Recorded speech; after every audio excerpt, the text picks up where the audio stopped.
Hindi makapaniwala si Kim Domingo ngayong number 2 na siya sa partial tally ng botohan para sa 100 sexiest poll ng isang men's magazine. May handog namang photobook para sa kanyang fans ang kapuso pantasya ng bayan. Yan ang chika ni Nelson Canlas. Palaban at talagang ginalingan. Extra daring ang kapuso pantasya ng bayan para sa kanyang upcoming photobook, ang Kim Domingo State of Undress. Isang malaking thank you raw ito ni Kim sa mga fans niya. Merong transition from innocent, tapos pa-sexy ng pa-sexy. Yung sa book na yon, parang mas makikilala ko ng mga fans ko, yung mga taong sumusuporta sa akin. Kasi doon nila makikita kung paano ba nagsimula si Kim Domingo.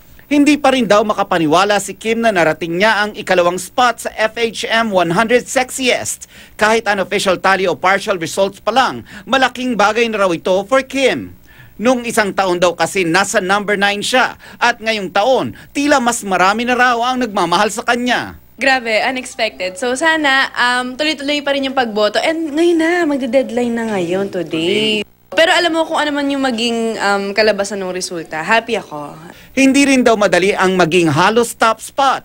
Ayon kay Kim, pinaghihirapan niya raw ang mas pagandahin pa ang kanyang physique para sulit daw ang efforts ng mga bumoto sa kanya. Magkita-kita na lang daw sa pagrampa niya sa presentation night ng men's magazine. Oo naman, grabe yung pag-jejeta ko ngayon talaga.